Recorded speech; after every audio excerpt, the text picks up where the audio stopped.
Welcome back to my KEEPUP channel. Di.d.dy Combs arrested in Manhattan following indictment amid sex trafficking probe. Di.d.dy Combs was arrested Monday night in New York City following an indictment from a grand jury. A person familiar with the indictment confirmed the legal action against the 54-year-old musical impresario, according to the New York Times, but it was not immediately clear what the charge or charges were in his indictment. Combs was arrested by Homeland Security officials at a Midtown Manhattan hotel late Monday, law enforcement sources told TMZ, and transported to the FBI's Manhattan field office. Authorities had planned on arresting Combs on Tuesday, but something happened that caused federal officials to take him into custody earlier than planned, an official told the outlet. U.S. Attorney Damian Williams said Combs was apprehended in connection with a Southern District of New York issued sealed indictment, according to TMZ. Federal officials had been searching the room in which they apprehended Combs, according to TMZ, citing unconfirmed reports. Diddy's attorney Mark Agnifilo released a statement to dailymail.com which read, "We are disappointed with the decision to pursue what we believe is an unjust prosecution of Mr. Combs by the U.S. Attorney's Office." Di.d.dy Combs is a music icon, self-made entrepreneur, loving family man, and proven philanthropist who has spent the last 30 years building an empire, adoring his children, and working to uplift the Black community. He is an imperfect person, but he is not a criminal. To his credit, Mr. Combs has been nothing but cooperative with this investigation, and he voluntarily relocated to New York last week in anticipation of these charges. Agnifilo added, "Please reserve your judgment until you have all the facts. These are the acts of an innocent man with nothing to hide, and he looks forward to clearing his name in court." Monday evening's indictment comes less than 6 months after the music mogul's homes in Los Angeles and Miami were raided by federal authorities March 25. TMZ noted that Monday's high-profile arrest had been apparently connected to the probes.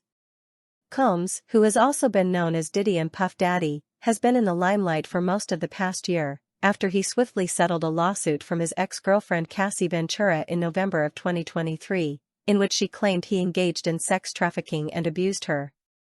A video of him attacking her in 2016 in a Los Angeles hotel room circulated this past May, leading him to say that he'd hit rock bottom and made no excuses for his inexcusable conduct depicted in the clip, adding that he takes full responsibility.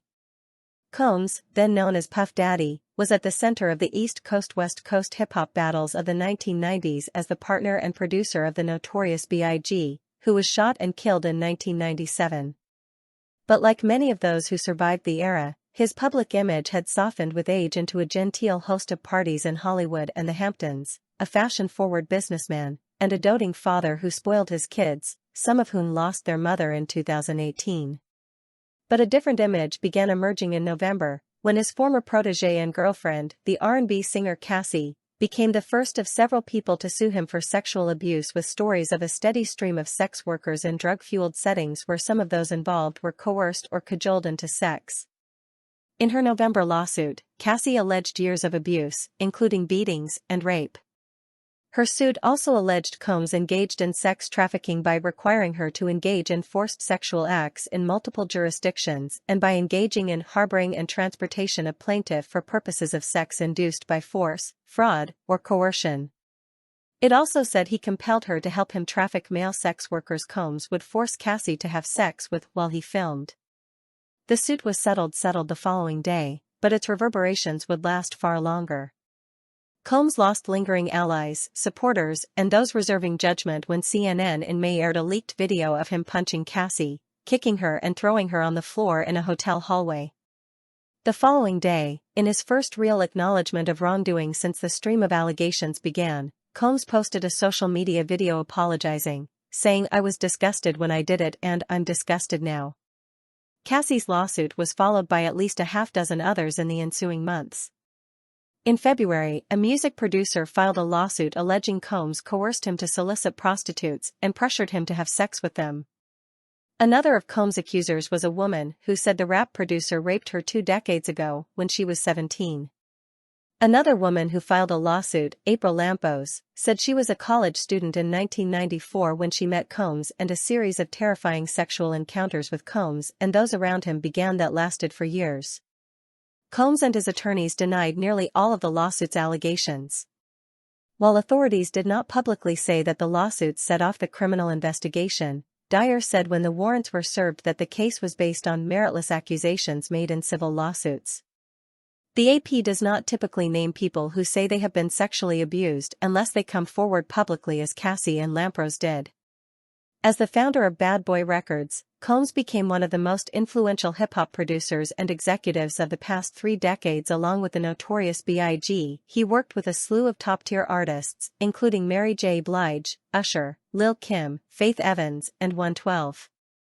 Combs' roles in his businesses beyond music, including lucrative private label Spirits, a media company, and the Sean John fashion line, took major hits when the allegations arose. The consequences were even greater when the leaked beating video emerged. Howard University cut ties with him, and he returned his key to the city of New York at the request of the mayor.